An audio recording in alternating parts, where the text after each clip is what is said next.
the torch has been passed to a new generation of Americans. 47 years after President John F. Kennedy uttered those famous words, it fell to the last of the Kennedy brothers to bestow the legacy of Camelot on a young presidential candidate. It's time again for a new generation of leadership. It is time now for Barack Obama. In 2008, Senator Kennedy endorsed Barack Obama as the Democratic nominee for president. His endorsement gave the freshman senator enormous credibility. In this new candidate's vision, Kennedy believed that goals he had long fought for might finally be achieved. Yet, even as he passed the torch, Kennedy was suddenly facing his own mortality. In 2008, he was diagnosed with brain cancer.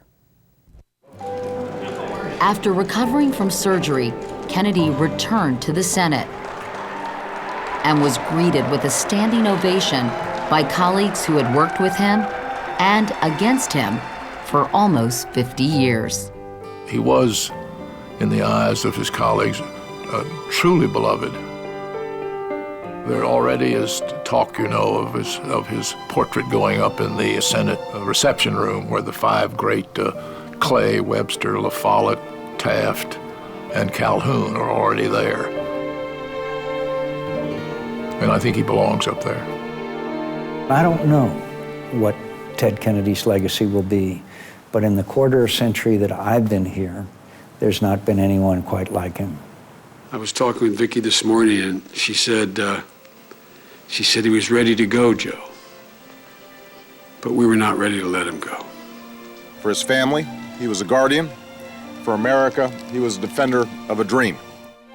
Even in his final months, Kennedy introduced legislation he hoped would make his career-long ambition a reality, guaranteeing universal health coverage for all Americans, a battle that rages on today. This time we will not fail. Thank you very much. As much as Ted Kennedy's life's work belonged to the Senate, his heart belonged at the family compound in Hyannisport, Massachusetts, where he grew up by the sea. There's a lot to be learned from the sea. I think in many respects it's sort of a metaphor for life. The storms that come out there that aren't predicted, and then the beautiful, warm, and lovely days, the good times. One of those times was the day in 1986 when he gave niece Caroline away at her wedding to Edwin Schlossberg. She was so extraordinarily happy and joyous, and Jackie was absolutely, radiant. Following the wedding, Jackie wrote Ted a thank you letter, a token of gratitude for what he had meant to all the Kennedys over the years. She said, "There have been 17 children besides your own, Bobby's, Pat's, Jack's, and mine, for whom you have always been there. Every graduation, every big decision, every trouble, every sad, and even every happy day. On you, the carefree youngest brother, fell a burden a hero would beg to be spared. Sick parents, lost children, desolate wives. You are a hero. Everyone is going to make it because you are always there with your love. Jackie." Yeah.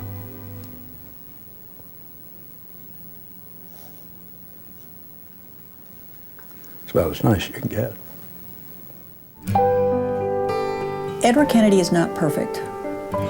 He's, be the first one to tell you that.